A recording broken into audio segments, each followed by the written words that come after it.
can't touch this. SERVEGLAD, the movement. Hello everybody, J Monique here again. I had some comments and some questions about the hugging SERVEGLAD video that we did, and I wanted to take a few seconds to just address some of those things. People were saying that they have encountered people who are not huggers or don't want to be hugged. Yes, this is true, and yes, this happens. What do we do when it does? Don't force it. Here's some of the reasons why a person may not want to be hugged. And here's the thing I want to say to you. Don't take it personal. All right? Don't take it personal. All right, so some contributing factors. One could be that there may be cultural reasons why a person may not want to be hugged. In some cultures, you have to earn an established relationship before they understand what your hug means. One of the things that I've learned about some cultures in particular is that the love language in some cultures, love and how we demonstrate that love is different from what we understand about love in this country. There are levels of love, and a hug could indicate one of those levels, and they may be resisting because they don't understand which level of love you're trying to express. Perhaps because they don't know you, they don't understand your culture, they just may not know what you mean by the hug that you are trying to extend to them. So sometimes it could be cultural. Get to know the person. Find out, ask questions. I mean, don't catch them off guard and ask questions, but establish some type of relationship so you can get some conversation going so that you can find out why the person may have been rejecting a hug.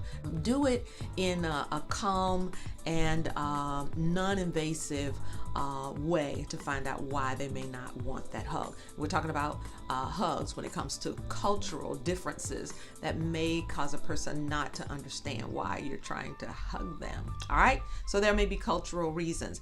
All right, and then here's one thing that you can do when you don't know and you're not sure.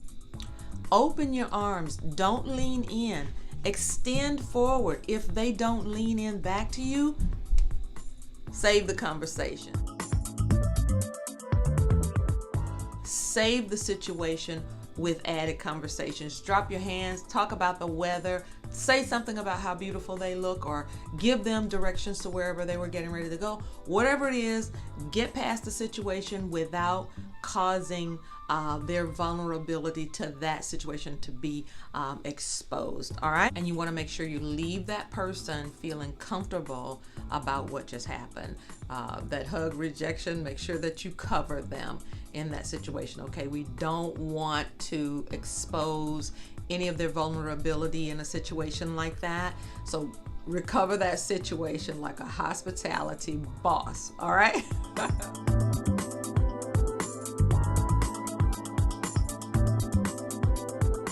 So there's another reason why a hug may be something that people don't want or they resist.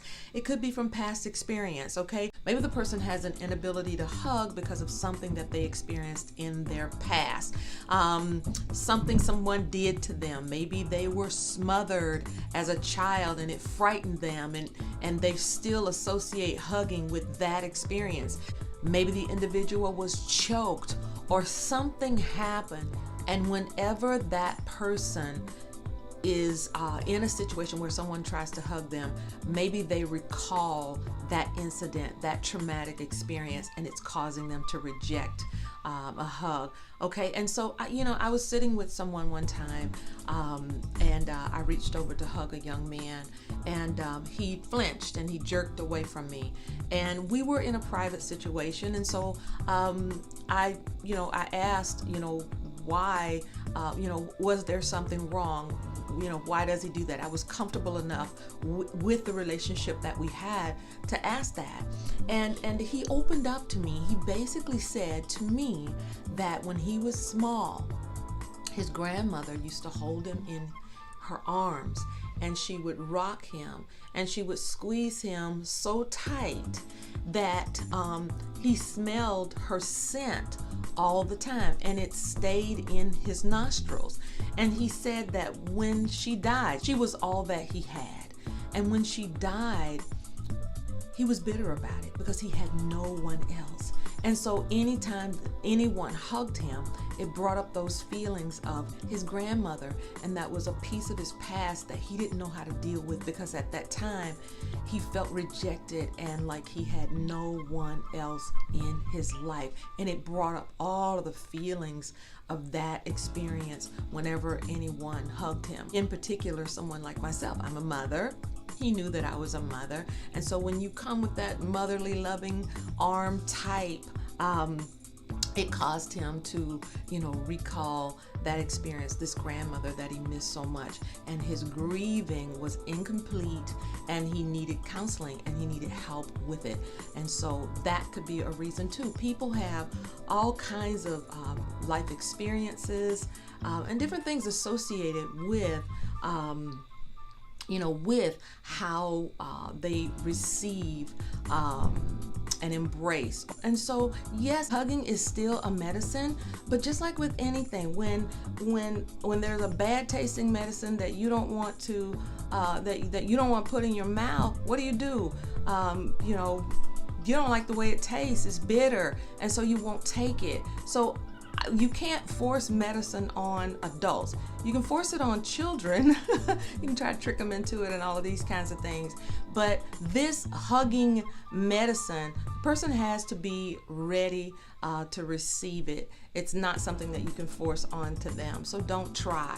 All right. So if a person is rejecting your desire to hug them, just back off. Start to see what you can do to just kind of analyze that situation to yourself, not to that person and not to anyone else. Just wait and just see what you can observe from a distance about that situation, and see where there might be ways that you might be able to open up some opportunity for a deeper engagement with that person. So a person may resist a hug because they have, something associated with hugging that is from a past experience, and that person has not gone through the healing process. Smells, odors, phobias, these types of things can cause a person not to want to be hugged.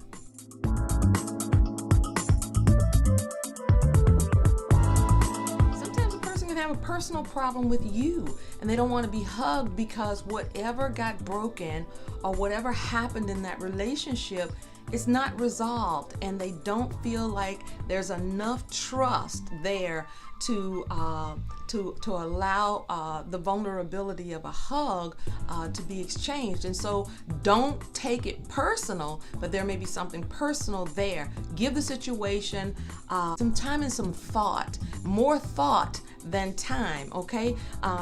Time is not going anywhere, okay? So give it some thought. Find a way to open up some dialogue with that individual, or begin to search your own heart and say, okay, what could have happened that I may not be thinking about here, or what am I missing?